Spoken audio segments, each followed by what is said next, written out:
on and on and on. That's state-sponsored education. It is prejudiced against the landsmen, our countrymen, so that the city, it's not just Jerusalem that slays the prophets. Every city slays the prophets. They come from the country. They come in to tell you the truth and give you true perspective. And by the way, there's a guy up there or a supreme being that has a plan, and that ain't it. And you need to wake up. They stone the prophets. They call them crazy. In our day and age, you know, we're so far gone, they don't even care. You were looking for some feedback. My purpose with this batch, this is Dean, is to treat a struggling oak tree dealing with construction damage, but I'll be brewing for the garden as well. And then he says, I've got the Black Oak Organics contact info. I'm going to give him a call tomorrow. Thank you. And then they're working out a deal where Dean's going to go to Tallahassee to cut down some trees for somebody. Galen, where can I buy Golden Seal? And remember, I live in Tallahassee. Well, before you answer the question, let me ask you. I'm guessing I could go to Mama Jean's and buy Golden Seal, yes? Processed. You won't be able to get the seeds. Go online for Golden Seal seeds. I would grow them yourself. So go online, yeah. And I'm sorry, Florida, I don't think even in historic terms, anywhere in Florida, it's subtropical. Too hot. You need so many hours of cold. I mean, these plants are adapted to a northern or midwestern so they have hardwoods so many cold environment. hours that they need. You could make the opposite of a greenhouse, but it's a lot of work. There are other valuable plants and herbs that grow in Florida that won't grow here. When we, the people, reestablish self-governing states and begin to have our own control of our own food supply, and not international bankers and multinationals, whatever you can grow down there that we can't will be the most valuable of trade items. It is money. It is wealth. That's going to be the new money. I mean, silver, gold, great, but food. I'd like to be proved wrong. You can't chew silver. Yeah. You just can't. You can't eat it. But North Slope, eastern, well-shaded slopes under big trees with deep, rich, moist, well-drained humus. It can be rocky, but these roots. My instinct is that it's a fish out of water down there for Golden Seal. Yep. But we can talk about other great herbs that would grow there that might not grow here. And you've got aloe vera is incredible. And by the way, there's a John Ellis invented a type of water. People do Kangen water. Let me back up about feeding your plants specific types of water. Those are water's water. Not really. All of the hospitals in Japan, to my knowledge, and most of the restaurants serve Kangen water. That's water that has first reverse osmosis to get all of the toilet paper and stuff out of it, because what goes down is in your river, in the reservoir. Right. It just hide it with chlorine. You guys, you don't want to know what's in your water. No, you don't. You don't even. We could do a demonstration one night with a couple of electrodes and 2 glasses of water, and beyond the purient disgust factor, it's going to make believers of a lot of people. But the atomic angles of the hydrogen and oxygen vary, and these processes pull the acid out of the water and the water that's got high pH, the calcium, magnesium. Yep. So you're drinking high pH water. The acid water is used to scrub down all the stainless steel in the operating rooms in Japan. They use acid water rather than, so they're not creating these unstoppable superbugs, intelligent. We could be doing that here, but of course, helpful. We live in a society where a cure for disease is not the goal. The ongoing treatment and sales of keeping you on the treadmill is why we have industrialized sickness. Notice that our hospitals, schools, and prisons are all identical.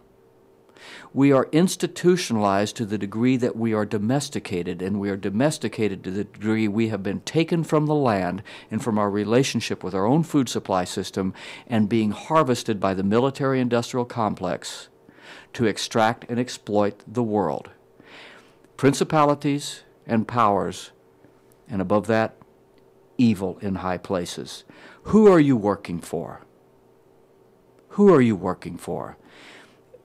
If I can, and you do this every day, thank you, Vincent, touch the heart of one person that said, "That's it, Galen, you've pushed me over the edge. You have spoken to what my own conscience has been telling me since I was a little kid, and I could not understand the destruction and the mindlessness and the greed and the rapaciousness and the good old boy network that no matter how democratic you think you are, always seems up ending all the marbles." And in America now, I don't care what politician. Now, I like Ron Paul, and don't get me wrong, but if you said Republican, Democrat, they fall under Napoleon's dictum. Divide people along the lines of their political beliefs, and the power to rule over them is laying in the streets. We've never had much real discussion, and those that are trying to bring the truth are so marginalized now. And Ron Paul's a doctor. His oath is to heal. If he was a doctor that had been a farmer, maybe he would connect the dots back to everybody sitting there listening to him saying you don't have a chance, because he'd then be speaking a message to people of what your next empowering step would be. And the first thing is to regain control of your food supply, first with yourself, then with your family, then with your church, anybody on the block that will listen. And you will be called crazy, and you'll be called everything that the people of Jerusalem call the prophet, and you'll be scorned and ridiculed. But just remember one thing. The truth always goes through three phases. First, you're totally ignored. And if you're annoying as I am, then you're just crazy. Then, you're violently opposed. Instead of answering my question, I see you've got my latest newsletter article here, and thank them for printing it. I thank the editor-in-chief for taking the time to listen to me and talk, and it's not about more patio tomatoes and cooking recipes, and this is real trendy, guys. I think he really understood the big picture and put that right through. My question is, what if we have to feed ourselves again? And I keep asking the question. I am starting to get personal attacks, all kinds of nasty little things coming from Republican and Democrat operatives who specialize in nasty tricks. Too late, guys. Read Bill Moyer's Doing Democracy. This is an end-run strategy. You had your chance. It's about 2 years too late to go after me. We have got doctors. We've got colonels and commanders and housewives standing out there saying, I can't feed myself, but by golly, I'm going to. You're too late. So you need to read that book, guys. But so it's starting, but it's not even yet at the scale I expect. I think some of our folks that are now starting businesses and by starting all local grocery stores and starting to organize the Mennonite and Amish communities here are going to take the real hit. Because as you started the program, billions, the best farmland in America is now being quietly, under the abomination ministry, and again, I don't, he's a neighbor. He's a man like you and me. He is in way over his head, and when the president, some I think, get a feel for that, some wake up afterwards. The confessions of some of our, from Harding on, the confessions, they pour out their soul and wail because on their watch the country was stolen from them, and they don't mince words. Those should be read. See, I don't think Obama's over his head. I think he knows exactly what he's doing, Galen. He can't. I really do. He is a juvenile because he doesn't have a relationship with the Creator's plan. No. He doesn't know how to feed himself. But he knows exactly what he's doing as far as destroying. I mean, it may not be him. I'm sure there's people that are pulling the strings on him. But as far as his agenda, he's accomplishing it brilliantly. It's not the agenda that you and I would preach, but he's getting his job done. All the bling you could want. Oh, and he's got all the bankers behind him. I mean, look at all his key advisors. Goldman Sachs, So- AGS. It's I mean, called- all his key people, Yes, it's they called own them. it's called the Young Executives Program. This has been going on for decades. The people that own their voices, that are aligned in what, if they worship money and power, Which they do. they are. That you take a man of extraordinary gifts, and he's a gifted man. He's intelligent. He speaks several languages, I understand, and as a friend, I think I would get along him with I do with any neighbor. As a man without a larger grid, he has no real other alternative other than the state. And it has fulfilled all of his personal and private ambitions, and he is praised to the sky. The man was in office for, what, a week, and he gets a Nobel Prize? Come on, folks. Look, even the most obdurate, partisan, socialist, or even just Democrat has got to privately begin to put all of this on the scale and start saying, who is he working for? Who was Bush working for? Bush has now got, 111,000 acres down in the heart of Uruguay? All of South America is Nazi. How long were the Israelis trying to find Eichmann down there? You talk about protecting Obama. Why don't we talk about the governments we are supporting and set up that are protecting the people that are bringing us the future that we are now living? And so you get into that network. All I will do is quote a man whose books I like to read. His name is Bernard Lietaer, Lietaer, or Leitear. You can punch it in either way and it'll come up. He's the father of the euro. He was the head central banker in Brussels.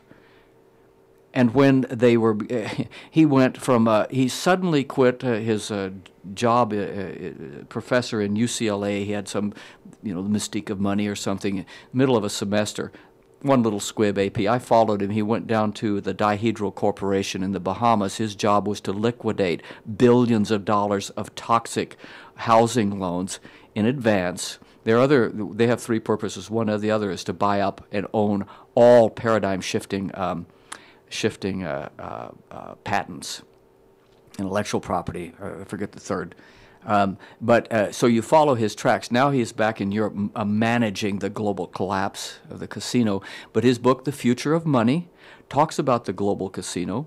It's not in his first book, wasn't in English. He wrote, there are approximately 500 individuals that own outright or control 94% of the Earth's resources. A long pause while that goes in so we can talk about the shadow government that's actually been running things since long before you and I got here.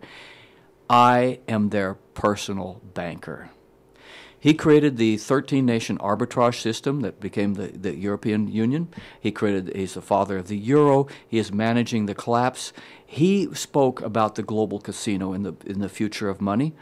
He talked about the desperate need for. It's not that these people don't see the collapse; they don't know how to get out of it. The users have created a system that has now caught them by the throat. You see, this is what happens when you put man above God, and you make yourself the highest reference point in the universe. That pride. They are scared to death. They're fortified in their castles, and we've got our ruling elites with immense underground tunneling that's been going on since 1979. Many of the earthquake signatures that are going on under East Coast cities right now, you guys, geologists, seismologists, look at those. Those are the panels of tunneling. You can tell when they stop and start and when the shifts end. There's only one signature that gives them. Those are boring machines going under the cities, and they're not for you and they're not for me. Deep intel coming from people that helped design this. Let's just say I've got resources that are coming to me from all over America. If it's redemption or guilty conscience, I don't care. I'm not getting this off the internet. Just saying. Yeah. So you got any geologists out there who want to follow that up? I like confirmation of these things, and this is probably going way over the head of most people that want to talk about gardening and so forth. But what we have to have is a comprehensive, holistic, or holographic, if you like, vision of the future we want our children to be in. Peaceful? Let's see if we get a disagreement. Some may argue this, and there are clever arguments. Peaceful, prosperous, inclusive, and sustainable. Let's start with the back one. Sustainable means we can feed ourselves at the time of our reproductive age, in nature, in God's nature, on its and His terms. Figure out the details of your own. But if that isn't your definition, I'd like to hear a different one that that's practical, that we can aim for. Sure. And the second thing is, everyone listen to me. Your house, your home, your bank account, your mortgage, your car, your future, and your reputation, they're forfeit right now. Get together with those you love and care about, and neighbors, and in churches. Churches are the last place we have any hope of salvation in this country. We're talking about real repentance here. And say, I've had a good life now. Thank God I've lived in a country that's been free up to this point. I'm feeling the gates closing and the noose is getting tighter. When you've got FDA and these people kicking in screen doors, or are buying raw milk from a 4-year-old through the screen in order to entrap the last people in this state that can feed us and themselves, you're in deep, deep trouble. It's like the Mayflower Compact. Everything that you're about to is forfeit is exactly what our forefathers forfeited when they left the comforts and the hearth of England for the wilderness in Jamestown and Mayflower. All of those people, most of them died because in the same condition they were used to that. They wouldn't lift a finger. They didn't know what to do. We're in exactly the same boat, except it's all of us is in the same boat. You are doing this for your children and grandchildren in the next 10, 20, 30, or 40 years of your life will be working for this compact. Acts 2, we the poor, so that freedom may be restored, that we will be a self-governing and righteous people, and we will not ever again allow usury to corrupt our money, our souls, our lives, our thought processes, and slaughter each other. Imagine Christians slaughtering each other. Christians in the city, all in every city in America, throwing other Christians out on the seas for Caesar's coin.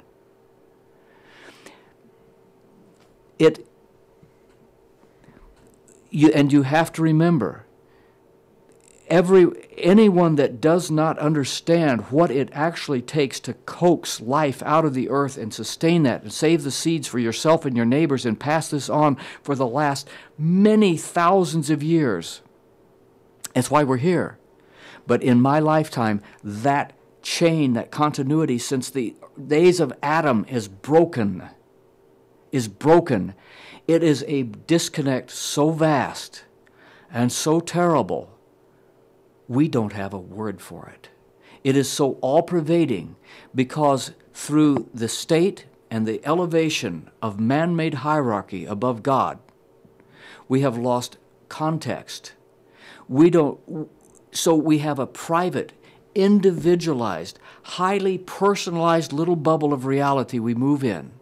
If you don't like the job, you fire him. If the company doesn't like you, you fire him. If you don't like your neighbor, you sue him. If you don't like your church, you split and go to another one that likes you better or serves better coffee or more free food for your kids and throws on a bigger display of Hollywood to keep them to compete against the real Hollywood. And so we are degenerating to the point now that if 1 in 100 comprehends the magnitude of what we must do now. Many are. We've got farmers and people that say, I can put 10 families in my barn. I've got room if they'll get an RV. And we've got people struggling to get an RV just to make it out of the big stupid, which is like, sorry guys, that's what I call the city. And you can take umbrage at me, I'll take correction. But as I was saying to you, look at my tooth-to-head ratio. I'm from the woods. I'm from the deep woods. That's our equivalent of the desert. Vox clementis in deserto. The cities slay the prophets. That's what they do with the truth. Because they're juveniles. They're leaning on somebody else that leans on the plow. And to do that and justify, you denigrate them and push them to the lowest level of society. and you make them crawl in the heat in the sun and live. Their outhouse is a mile away and it smells, and you live in little barracks, and the Mexicans send a few pesos home to their... Why? Because our government subsidized Monsanto and GMO corn, is selling it to the one family that controls the corn concession for all of Mexico. This is the future, guys. And sells it, we sell it 4 to 6 cents a pound cheaper than the shirtless man could raise it to feed his family. And our strategic policy has been to drive 25 to 35 million self-sustaining, honest, honorable people off the land into the cities, across the borders, to work for nothing, so that we can continue to go to our country crap and Princess can have her ballet. It's not that those things are wrong. Those things are righteous if they're built upon your sweat. Not people who are dispensable, but now that we have lost all grid and all compass points, we are dispensable. Totally, utterly dispensable. And now that there are billions and more billions and more billions of us, here's my question. When the slave debt we owe to these bankers exceeds the value of the entire planet itself, then are you going to question the fraud and the evil behind this? Or you'll say, but I can't do anything but do you can do anything. You can go out. If you've got $100 left, go out to an Amish or Mennonite farm and try to keep up for one day with a 9-year-old and learn everything they do. And at the end of the day, you will have a better education than you did for the $20,000 a year you spent getting that degree that is now worthless, and you're trying to... You want to supersize with that? The worthlessness of the military-industrial education is obvious, if not based upon self-governance, a larger spiritual dynamic, and a commitment on each of us to get the ABCs. People quote the Bible. I've heard a few things, but I'm no scholar. I certainly can't hold a debate on that level. I'm still working on 2 things. Love God with all your heart, mind, and soul, and your neighbor as yourself. I'm nowhere near on AB. I'm not ready to jump to Z and all of these other things and pretend like I can even fulfill the simplest of the commandments. And that's the truth. But I do know one thing. I can feed myself. Not just agriculturally. I can go out into the woods of Missouri and walk wearing what I am and walk back out a year later. It may be something I had to weave out of bark and grass, but I can come back out of that woods because I know how. And you know what? Before we rubbed them out, every single human being in this state and every state independently fed themselves at the time of reproductive age.